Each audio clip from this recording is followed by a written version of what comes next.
जय श्री कृष्ण। हर हर महादेव। दोस्तों, भगवान शिव के कैलाश पर्वत की पवित्र चोटी उस दिन ओम नमः शिवाय की अद्भुत निवरता में डूबी थी।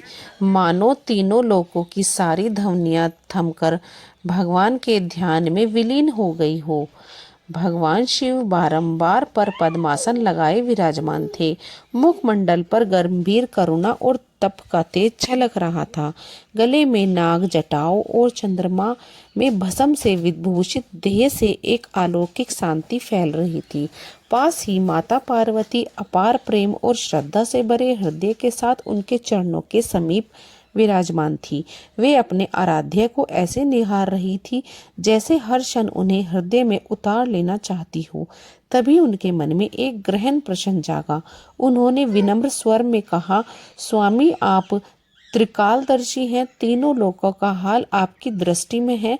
धरती पर मनुष्य अनेक पाप करता है, चोरी, हत्या, कुकर्म, छल, विश्वासघात, अन्याय। लेकिन इनमें से सबसे बड़ा पाप कौन सा है?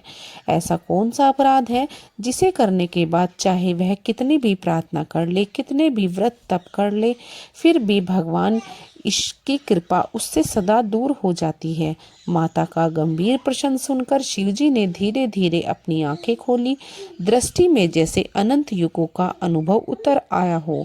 क्षण भर मौन रहकर वे मंद मुस्कान में बोले, हे देवी, इस प्रश्न का उत्तर मैं सीधे नहीं दूंगा, क्योंकि इसका मर्म केवल सुनकर ही अनुभव करके समझा जा सकता है।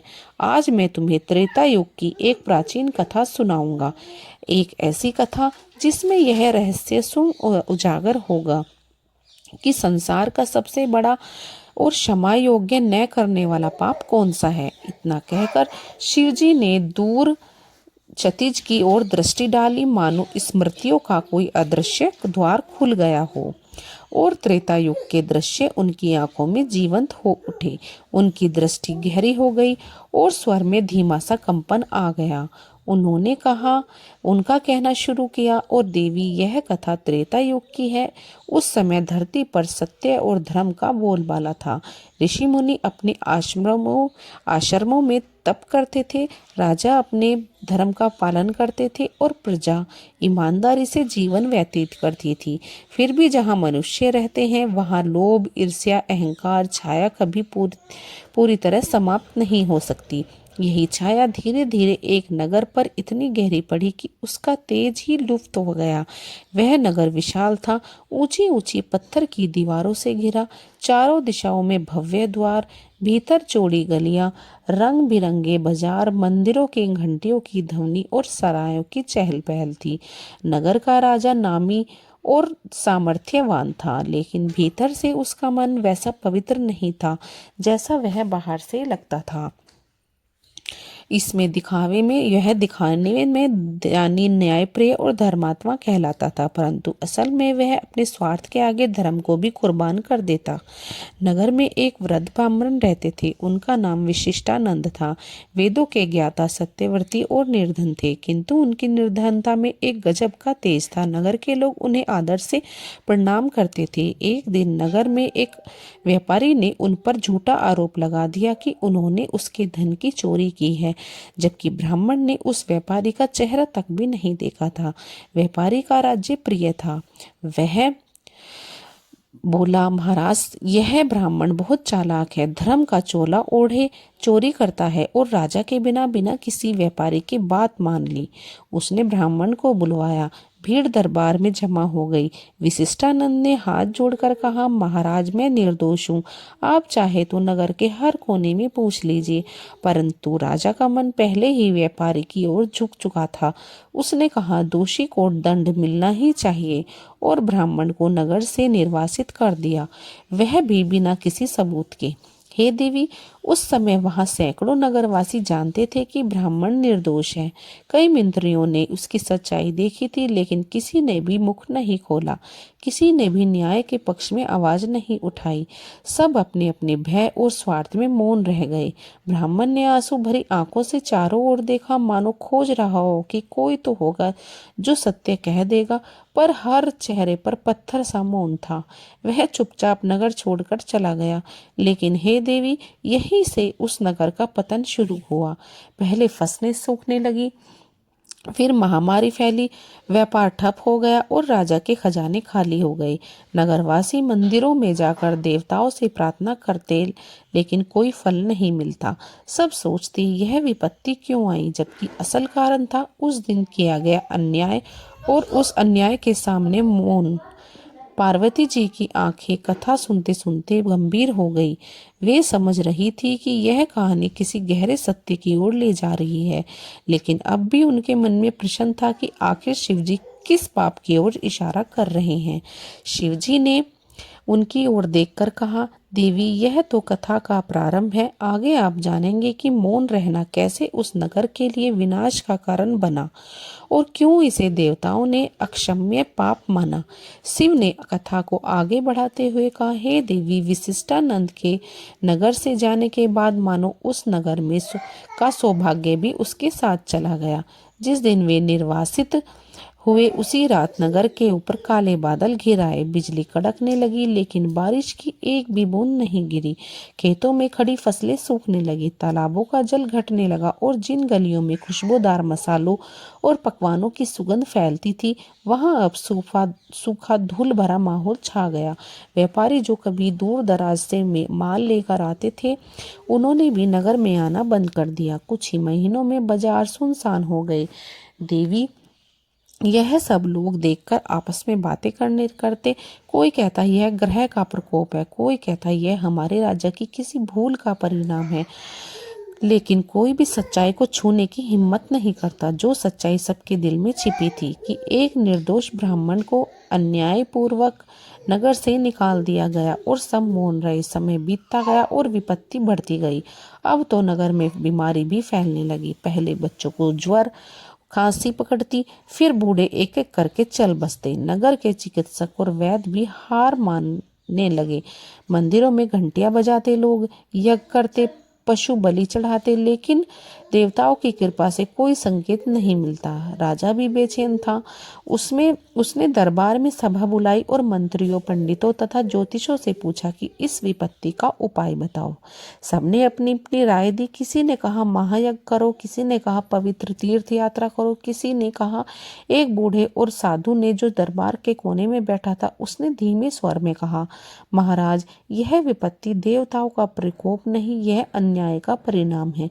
जिस दिन आपने सत्य को जाने बिना एक निर्दोष ब्राह्मण को दंडित किया, हम सब मौन रहे। उसी दिन से यह नगर पतन के मार्ग पर चल पड़ा। धर्म जब अपमानित होता है और लोग चुप रहते हैं, तो यह चिप्पी देवताओं को कानों में सबसे बड़ा अपराध बनकर पहुंचती है। साधु के शब्द सुनकर दरबार में सन्नाटा छा गया। कई मंत्री नजरें झुकाकर बैठ गए, क्योंकि वे जानते थे कि साधु की बात सत्य है।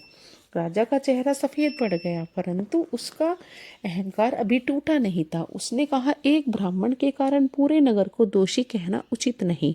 साधु ने शांत स्वर में उत्तर दिया, महाराज, पाप केवल करने से नहीं, उसे सहने और मौन रहने से भी होता है, और यही पाप सबसे भारी है। हे देवी, इस संवाद के बाद नगर में भी और भी विचित्र घटनाएं घटने लगी, जो इस पाप की भयावहता को सबके सामने खोलने वाली थी। साधु के दरबार से जाने के बाद नगर में मानो अदृश्य भय उतर आया। रातों में गलियों से अजीब सी सनसनाहट सुनाई देने लगी। लोग कहते उन्होंने अंधेरे में सफेद वस्त्र वाले किसी आकृति का नगर की चौपार के पास घूमते देखा है, जो धीरे धीरे उनकी ओर बढ़ती है और फिर अचानक गायब हो जाती है। कुछ दिनों में यह खबर फैल गई कि जिन लोगों ने दरबार में विशिष्टानंद के पक्ष में बोलने की हिम्मत नहीं की थी, वे एक एक करके बीमार पड़ने लगे और उनके शरीर पर लाल लाल निशान उभरते और तेज बुखार में वे तड़प तड़प कर प्राण देते दिखाई देने लगे। पहले तो लोग इसे संयोग मानते रहे, लेकिन जब यह बीमारियां उन्हीं के घरों में फैलने लगी, जहां कोई न कोई उस अन्याय का मौन गवाह था, तब नगर में हड़कंप मच गया। व्यापारी जिसने झूठा आरोप लगाया था, उसकी भी हालत बिगड़ने लगी। उसका चेहरा पीला पड़ गया, आंखें धंस गई और वह रात को नींद में चिल्लाता, मुझे क्षमा करो, मैं निर्दोष हूँ, मुझे मत छुओ। उसकी पत्नी और बच्चे भयभीत हो गए, पर कुछ समझ न पाए। उसी समय मंदिर के प्रधान पुजारी ने राजा को बुलाकर कहा, महाराज, अब समय आ गया है कि आप उस पाप का प्रायश्चित करें जो इस नगर में मिलकर किया था। वह ब्राह्मण जिसे अन्यायपूर्वक निर्वासित किया गया, उसे ढूंढकर सम्मान सहित वापस लाना होगा और सार्वजनिक रूप से उसके चरण पखारकर क्षमा मांगनी होगी। राजा का मन इस सुझाव को लेकर भीतर से कांप उठा, लेकिन उसका अहंकार अभी पूरी तरह से झुका नहीं था। उसने कहा, अगर यह विपत्ति सचमुच उसी कारण है तो देवता सीधे मुझे संकेत देते। पुजारी ने गंभीर स्वर में कहा, महाराज, संकेत आने में देर नहीं है। और सचमुच उसी रात एक भयंकर आंधी चली। नगर के बीच स्थिर मंदिर की सबसे ऊंची ध्वज दंड टूटकर गिर पड़ी।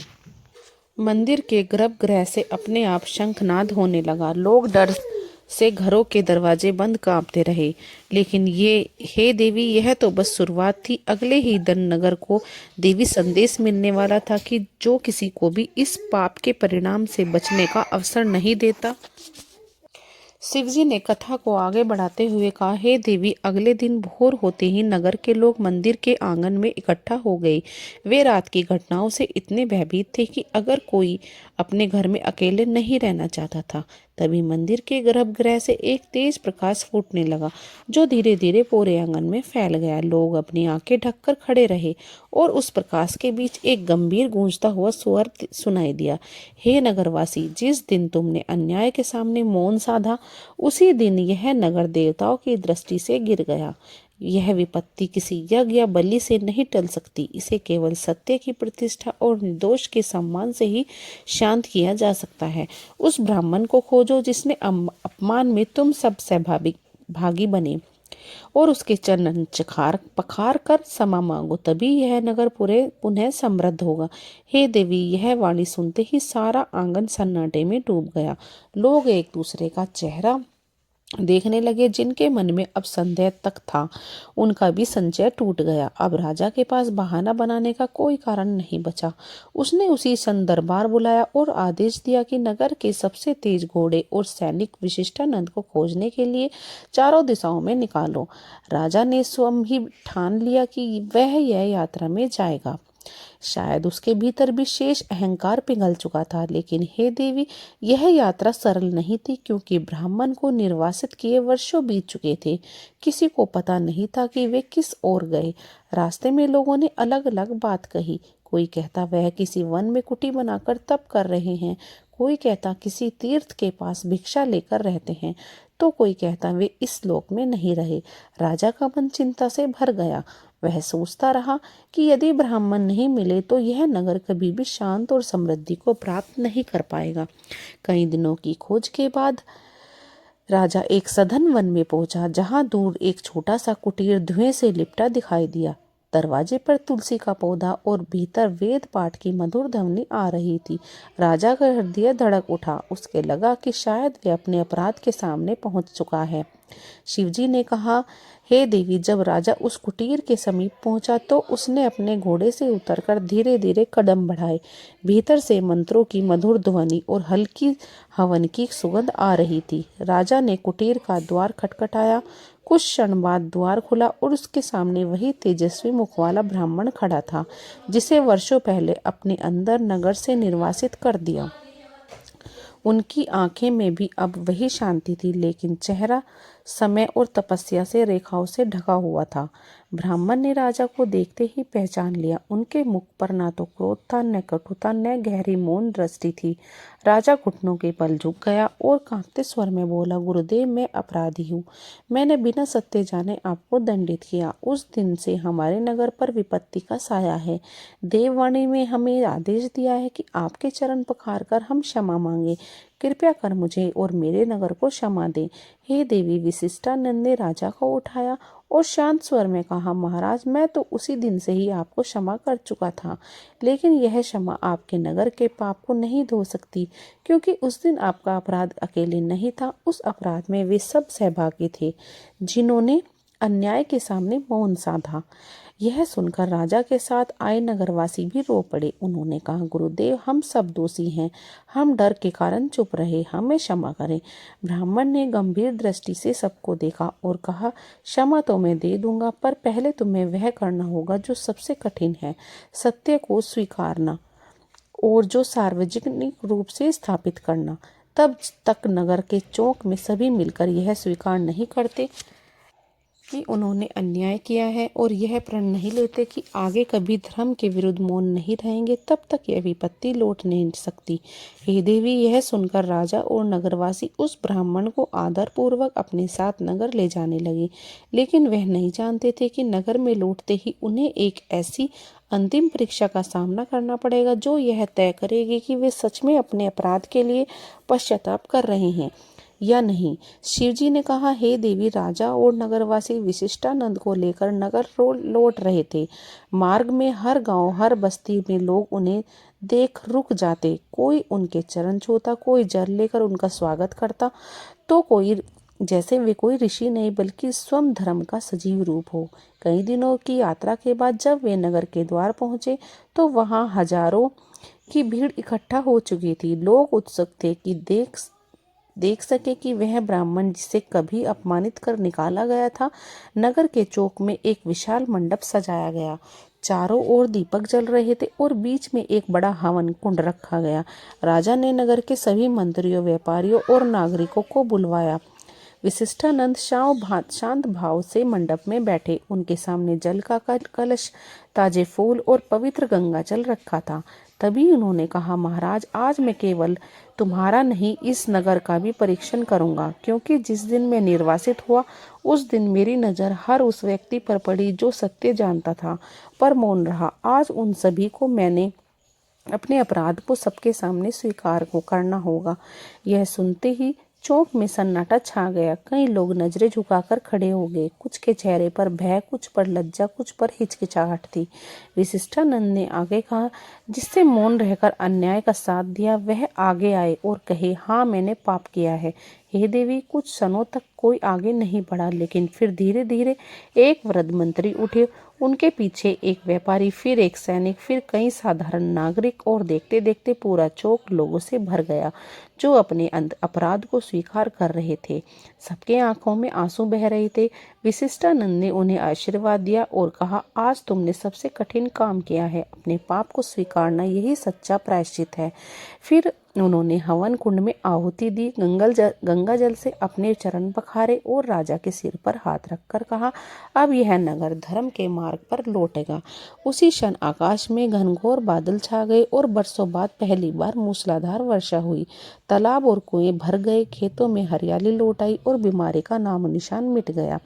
देवी पार्वती मंत्रमुग्ध होकर यह कथा सुन रही थी, पर उनके मन में अब भी वही प्रश्न था, स्वामी, यह तो प्रायश्चित की कथा हुई, लेकिन आपने अभी तक यह नहीं बताया कि सबसे बड़ा पाप क्या है जो क्षमा योग्य नहीं है। शिव जी मुस्कुराए और बोले, हे देवी, वह रहस्य तो मैं तुम्हें इस कथा के अंतिम चरण में बताऊंगा, क्योंकि अब समय है इस कहानी के निष्कर्ष को समझाने का।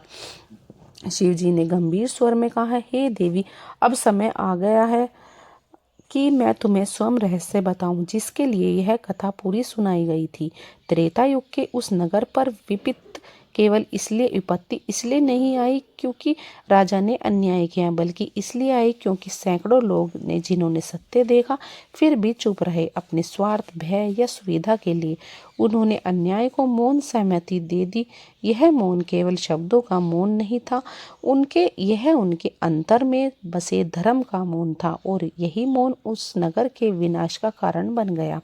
हे देवी, इसलिए मैं कहता हूँ कि संसार का सबसे बड़ा पाप जो क्षमा योग्य नहीं है वह है अन्याय, अधर्म और असत्य के मार्ग पर उनके सामने मौन रहना, चाहे वह अन्याय किसी के भी साथ हो या पूरे समाज के साथ हो। जब मनुष्य सत्य को जानकर भी उसका पक्ष नहीं लेता तो वह स्वयं पाप में सहभागी बन जाता है, और यह पाप केवल एक जन्म तक सीमित नहीं रहता बल्कि अनेक जन्मों तक आत्मा को बंधन में जकड़े रखता है।